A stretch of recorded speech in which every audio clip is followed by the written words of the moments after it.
ஸ்ரீ குருபியோ நமக. அனைவருக்கும் நமஸ்காரம். இப்போ மகாலயபக்ஷம் நடக்கிறது. இந்த பித்ருபக்ஷத்துல ஸ்ரீ வால்மீகி ராமாயணம், பாலகாண்டம் மற்றும் ஸ்ரீ காசி காண்டத்தில் உள்ள பித்ருக்களுக்கு திருப்தி அளிக்கக்கூடிய கங்கையின் மகிமையை கேட்பது புண்ணிய பலன்களை தரும். இன்று மகாபரணி. இன்று செய்யும் ஸ்ரார்த்தம் கயா ஸ்ரார்த்தத்துக்கு ஈடானது, பித்ருக்களுக்கு பிரீத்தியை தரக்கூடியது. அடுத்து கபிலா சஷ்டி, மத்தியாஷ்டமி, அவிதவா, நவமி, வியதிபாதம் என மகாலய அமாவாசை வரை பித்ருக்களுக்கு உரிய திதி தொடர்ச்சியாக வருகிறது. இவையெல்லாம் தர்ப்பணம் கொடுக்க மிக மிக முக்கியமான தினங்கள். இந்த மகாலயபக்ஷ தர்ப்பணம் செய்வதால் நமது முன்னோர்களின் ஆசியுடன் நமது வாழ்க்கையும் நமது குழந்தைகளின் வாழ்க்கையும் உயர்வு பெறும் என்பது நிச்சயம். இந்த மகாலயபக்ஷ தினங்களிலும் அமாவாசையிலும், குறிப்பாக மகாலய அமாவாசைகளிலும் மற்றும் கிரகண புண்ணியகால தினங்களில் வால்மீகி ராமாயணம் பாலகாண்டத்தில் 35வது முதல் 44வது சர்க்கம் வரை உள்ள கங்காவதரணம் என்னும் பகுதியை அவசியம் கேட்க வேண்டும் அப்படின்னு சொல்லப்பட்டிருக்கு. இதனால் புனித நதியான கங்கையில் நீராடிய பலனும் பல பிறவிகளில் ஏற்பட்ட பாபங்களும் நீங்கும். அதனால் நாம் பித்ருக்களின் ஆசையை பெற்று தரவல்ல கங்கையின் மகிமையை சொல்லக்கூடிய கங்காவதரணம் பகுதியும் ஸ்ரீ பித்ரு தேவதா ஷோடச நாமாவளியும் தெரிந்து கொள்ளலாம். மேலும் நாம் எப்பொழுது திதி ஸ்ரார்த்தம் கொடுக்கும் பொழுதும் ஏன் அதற்கான நியமங்களை பின்பற்ற வேண்டும் என்பதை விளக்கும் ஒரு புராண கதையும் நாம் இந்த பதிவுல தெரிந்து கொள்ளலாம். ராமாயணத்தில் விஸ்வாமித்ரர் ராம லக்ஷ்மணர்களுக்கு பகீரதன் பெரும் தவம் செய்து ஆகாச கங்கையை பூமிக்கும் பின்னர் பாதாள லோகத்திற்கும் கொண்டு சென்றதை விரிவாக சொல்கிறார். அது வால்மீகி ராமாயணம் பாலகாண்டத்துல கங்காவதரணம் அப்படின்ற பகுதியில சொல்லப்பட்டிருக்கு. அமாவாசை மற்றும் ஸ்ராத்த தினங்களில் இந்த கங்காவதரணம் பாராயணம் செய்தாலோ கேட்டாலோ விசேஷ புண்ணிய பலன்களை தரவல்லது, பித்ருக்களுக்கு பிரீத்தியை அளிக்க வல்லது. கிரகண புண்ணிய காலத்தில் இதை கேட்டால் புனித நதியான கங்கையில் நீராடிய பலனும் பல பிறவிகளில் ஏற்பட்ட பாபங்களும் நீங்கும், பன்மடங்கு புண்ணிய பலனும் வந்து சேரும் அப்படின்னு சொல்லப்படுறது. இன்று போல புண்ணிய நதியான கங்கை அன்று பூமியில் ஓடவில்லை, ஆகாயத்தில் மட்டுமே ஓடியது. அதனாலேயே அது ஆகாய கங்கை அப்படின்ற பெயர் பெற்றது. ஆனி மாதம் சுக்லபக்ஷ தசமி திதி ஹஸ்த நட்சத்திரம் உள்ள நாளில் பகீரத மகாராஜாவின் கடும் முயற்சியால் கங்காதேவி ஆகாசத்திலிருந்து பூமிக்கு அழைத்து வரப்பட்டாள். அந்த நாள் கங்கையின் அவதாரம் கங்காவதாரம் அப்படின்னு அழைக்கப்படுறது. அன்று தங்களால் இயன்றவர்கள் கங்கையில் நீராடலாம் அல்லது மற்ற நதிகளிலும் கங்கையை நினைத்து கொண்டு நீராடலாம். வீட்டிலேயே கங்கையை மனதால் நினைத்து கொண்டும் ஸ்நானம் செய்யலாம். பொதுவாக ஒருமுறை கங்கையில் ஒருவர் புனித நீராடினால் அதுவரை செய்த அனைத்து பாபங்களும் நீங்கும். ஒரு புனித நாளில் நீராடினால் பல பிறவிகளில் ஏற்பட்ட பாபங்கள் நீங்கும். மேலும் கங்கை நீரை கண்டாலும் தொட்டாலுமே பாபம் தொலையும். கங்கையின் பெயர் உச்சரித்தாலே பாபம் அகலுமாம். அதனால்தான் இது போன்ற புண்ணிய கால தினங்களில் நம்மால் கங்கைக்கு சென்று நீராட முடியவில்லை என்றாலும் அதை நாம் மனதால் நினைத்தாலும் அது பற்றி கேட்டாலுமே போதும், நமக்கு புண்ணிய பலன்கள் உண்டு அப்படின்னு புராண இதிகாசங்கள் வாயிலாக நமக்கு சொல்லி வைத்திருக்கிறார்கள். தெரியாமலேயே கங்கை நீரை தொட்டாலும் பாபம் போய்விடும்னு கிருஷ்ண பரமாத்மா கூறியுள்ளார். கங்கை பூமியில் இருக்கும்பொழுது லவண சமுத்திரம் என்பது கங்கையின் பத்தி. கங்கையை பகீரதன் பூமிக்கு கொண்டு வந்ததால் பாகீரதி என்ற பெயர் பெற்றாள். இந்திரலோகத்தின் வழியாக பாயும் பொழுது மந்தாகினி என்பது அவளது பெயர். பாதாளத்தில் பாயும்போது யோகவதி என்றும், விஷ்ணு பட்சத்தில் தோன்றியதால் விஷ்ணுபதி என்றும் பெயர் பெற்றாள். க என்றால் போ என்றும், கங் என்றால் விண்ணும் மண்ணும் என்றும், அதாவது விண்ணிலும் மண்ணிலும் ஓடுவதால் கங்கை என்ற பெயர் உண்டாயிற்று அப்படின்னு சொல்லப்பட்டிருக்க. சூரிய குல தோன்றலான திலீப மகாராஜாவின் மகன் பகீரதன் தன் மூதாதையர்கள் கபிலரின் சாபத்தால் இறந்த செய்தியை வசிஷ்டர் வாயிலாக தெரிந்து கொள்கிறான். அவர்கள் நற்கதி அடைய வேண்டும் என்று பிரம்மனை நோக்கி 10,000 ஆண்டுகள் ஒற்றை காலில் நின்று கைகளை மேலே கூப்பி மாதம் ஒரு முறை மட்டுமே உண்டு கடுமையாக தவம் புரிந்தான். பிரம்மனோ, நீ கங்கையையும் சிவபெருமானையும் நோக்கி தவம் செய்து அந்த கங்கையை கொண்டு அவர்களின் சாம்பலை நனைத்து கரைத்தால் அவர்களுக்கு நற்கதி கிடைக்கும் அப்படின்னு சொல்றார். அவ்வாறே பல 100 வருடங்கள் தவம் செய்தான் பகீரதன். கங்கை நதி அவன் முன் தோன்றி, என் வேகத்தை தாங்கிக் கொள்வார் யாரானும் உண்டாயின் நான் வருவதற்கு தடையொன்றுமில்லை அப்படின்னு சொல்றா. பகீரதன் பிரம்மாவின் கட்டளைப்படி சிவபெருமானை நோக்கி தவம் புரிந்தான். ஈசனும் கங்கையின் வேகத்தை தன்னுடைய தலையில் தாங்கிக் கொள்வதாக கூறினார். வாக்கு கொடுத்தபடியே கங்கையின் வேகத்தை தன் ஜட்டாமுடியில் தாங்கிக் கொண்டு பூமி தாங்கும் அளவுக்கு கங்கையின் சிறு பகுதியை மட்டும் பூமியில் விழும்படி செய்தார். கங்கை பிரவாகம் எடுத்து வந்து கொண்டிருந்தால் பகீரத மன்னனும் ஒரு தேரில் ஏறிக்கொண்டு கங்கைக்கு வழிகாட்டி வந்தான். நாடு, நகரம், காடு, கிராமம் என அனைத்தையும் புனிதமாக்கி கொண்டு வந்தாள் கங்கை அன்னை. ஆனாலும் பகீரதனுக்கு மேலும் ஒரு சோதனை வந்தது. பிரவாகமாக பெருகி வந்த கங்கை வழியில் ஜக்னுன்ற முனிவர் செய்து கொண்டிருந்த யாகத்தை அழித்து விட்டாள். கோபம் கொண்டார் ஜக்னு முனிவர். கங்கையை அப்படியே பருகிவிட்டார். நடந்ததை அறிந்த பகீரதன் முனிவரிடம் சென்று தன்னுடைய நிலையை கூறி பிரார்த்தித்தான். அவரும் தனது ஞான திருஷ்டியால் பகீரதனின் தவத்தை பற்றி அறிந்தார். பகீரதனுடைய வேண்டுகோளை ஏற்று தாம் பருகிய கங்கையை தமது காதின் வழியாக வெளிவர செய்தார். மறுபடியும் கங்கையின் பிரவாகம் வெளிப்பட்டது.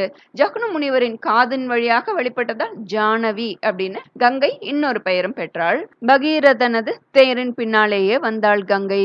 அங்கே அவர்களது மூதாதையர் சாம்பலாக கிடந்த இடத்தில் நீரோட்டமாக பாய்ந்து அந்த சாம்பலையும் நீரில் மூழ்கடித்து கரைத்தாள். உடனே சகரபுத்திரர்கள் தேவ உரு பெற்று உயிர்த்தெழுந்து தேவலோகம், அதாவது வானுலகம் சென்றடைந்தனர். பகீரதன் அயோத்தியா திரும்பி நல்லாட்சி புரிந்து புத்திர பேரும் அடைய பெற்றான்.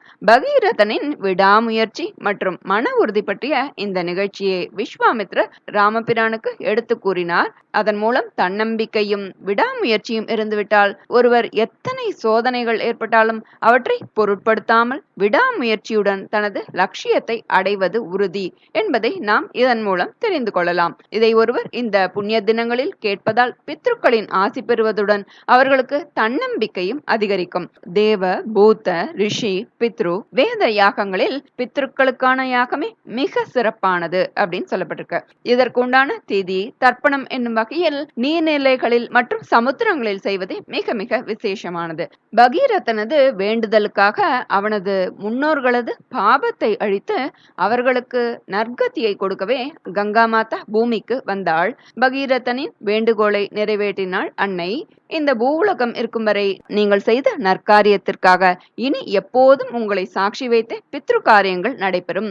எங்கே எப்போது பித்ரு காரியங்கள் நடந்தாலும் அங்கு காணப்படும் நீர்நிலைகளில் நீங்களே வந்து ஆசீர்வதித்து அந்த பித்ரு பிண்டங்களை குறித்த ஆன்மாவுக்கு சேர்ப்பித்து விட வேண்டும்னு பகீரதன் கங்கை அன்னை கிட்ட வேண்டி கேட்டுக்கொள்கிறான். அவ்வாறே இன்றும் புனித கங்கையின் தலைமையில்தான் அவளது சாட்சியோடு பித்ருக்களை திருப்திப்படுத்தும் காரியங்கள் செவ்வனே நடைபெறுகிறதுன்னு புராணங்கள் சொல்றது. அதுவும் இல்லாமல் மானிடர்கள் மண் வழியாக உணவை பெற்றுக் கொள்கிறார்கள். தேவர்கள் அக்னி வழியாக தங்களது உணவை பெற்றுக் கொள்வார்கள். அது போலவே இறந்து போன ஆன்மாக்கள் நீர் வழியாகத்தான் தங்களது உணவை பெற்றுக்கொள்வது வழக்கம். இதனாலேயே தொன்று தொட்ட காலம் முதல் நீர் வழியே பித்ரு காலங்களை செய்து வருகிறோம். அதற்கு நன்றியாக நீரில் நீராடி வருணனையும் கங்கையும் வழிபடுகிறோம். மாதம் தோறும் அமாவாசை தர்ப்பணம் செய்தாலும் இறந்த நமது தாய், தந்தையர், அப்பா, அம்மா வழியில் உள்ள பித்ருக்களுக்கும் அறிந்தும் அறியாமலும் போன எல்லா முன்னோர்களையும் நினைவில் நிறுத்தி தெரிந்தோர் தெரியாதோர் என காருணிக பித்திருக்கள், பறவைகள், எதிரிகள், நண்பர்கள், விலங்குகள் என எல்லோருக்குமே பித்ரு காரியங்கள் செய்ய ஏற்ற காலம் இந்த மகாலயபக்ஷம் மற்றும் மகாலய அமாவாசை. மகாலய தானம் மகத்தான தானம் அப்படின்னு சொல்லப்பட்டிருக்கு. பித்ருக்கள் அனைவரும் பூலோகத்துக்கு ஒரே சமயத்தில் வரும் இந்த மகாலயத்தில் மற்றும் மகாலய அமாவாசையில் பித்ருக்களை மகிழ்விக்க திதி, தர்ப்பணம், படையல், வழிபாடு, தான தர்மங்கள் செய்வது மிகவும் உகந்தது. இந்த நாளில் வஸ்திர தானம் செய்ய தரித்திரம் அழியும். குடை, காலனி, போர்வை போன்றவை தானம் செய்ய தோஷங்கள் நீங்கும். கோதானம் செய்தால் காரிய தடைகள் நீங்கும். கோட்டி புண்ணியம் வந்து சேரும். அன்னதானம் செய்ய சகல பாபங்களும் நீங்கும் அப்படின்னு சாஸ்திரங்கள் சொல்றது. எனவே புனிதமான இந்த நாளில் முடிந்தவரை தானங்களும் தர்மங்களும் செய்து குறைந்தபட்சம் பசுவுக்காவது ஒரு கட்டு கீரை அளித்து பித்ருக்களுக்கு பிரீத்தி அளித்து நம் வாழ்வில் முன்னேற்றத்தை காண்போம். வேர்கள் இல்லாத விருட்சங்கள் இல்லை, விதைகள் இல்லாத கனிகள் இல்லை, முன்னோர்களின் சாயல் இல்லாமல் நமது தலைமுறைகளே இல்லை அப்படின்னு கருட புராணம் சொல்றது. வாழையடி வாழையென நம்மை வாழ்வைக்கும் நமது முன்னோர்களை இந்த மகாலயத்தில் மற்றும் குறிப்பாக மகாலய அமாவாசை தினத்தில் நம்மால் முடிந்த அளவுக்கு வழிபட்டு நலமும் வளமும் பெறுவோம். மகாலய பட்சத்தில் பித்ருக்களுக்கு தர்ப்பணம் சிராதம் செய்வதன் மகிமையை உணர்த்தும் ஒரு புராண சம்பவத்தை நாம் இந்த தெரிந்து கொண்டு பித்ரு தேவதா ஷோடச நாமாவளி பார்க்கலாம். பிதாமகர் பீஷ்மர் தன்னுடைய தந்தைக்கு சிராதம் செய்து கொண்டிருந்தார். பிண்டங்கள்லாம் உருட்டி வச்சு பிரார்த்தனை பண்றார். பொதுவாக 3 பிண்டங்கள் தான் வைப்பார்கள். அது நம் தாத்தாவின் தந்தை, நம் தாத்தா மற்றும் நமது தந்தை என்பதை குறிக்கும். திதி செய்யும் போது ஒரு அதிசயம் நிகழ்ந்தது. பிண்டத்துக்கு சற்று அருகில் ஒரு கை பூமியை பளந்துண்டு மேல வந்தது. வியப்போடு நோக்கினார் பீஷ்மர். அடுத்த நொடி அது தன்னுடைய தந்தையின் கைன்றதை தெரிந்து கொண்டார். அதே ரேகைகள், அதே விரல் அமைப்பு அப்படின்றது அந்த கையை பார்த்த உடனே அவருக்கு நன்றாகவே தெரிந்தது. பிண்டத்தை ஏந்துவதற்காக அந்த கை காத்துருந்தது. திதி செய்து வைக்க வந்திருந்த அந்த குரு வந்திருப்பார் இல்லையா, அவர் தோன்றி இருக்கிறது உன்னுடைய தந்தையின் கைதான், அதனால் இதில் பிண்டத்தை வைப்பாயாக அப்படின்னு சொல்றார். ஒரு கணம் யோசித்தார் பீஷ்மர். மறுத்துவிட்டு இல்ல வைப்பது தவறுன்னு சொல்லி முடிவு பண்றார்.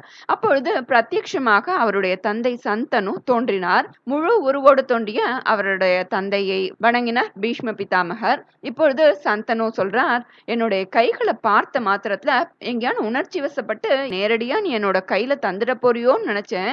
ஆனா நீ அதை செய்யல. பிண்டங்களை நேரடியா தருவது தவறு.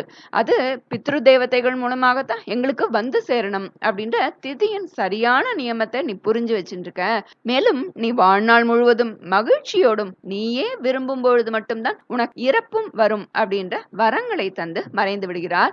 ஆகவே நாம் எப்பொழுது திதி கொடுக்கும் பொழுதும் அதற்கான நியமங்கள் என்று இருப்பதை பின்பற்ற வேண்டும் என்பது மிக மிக அவசியம்.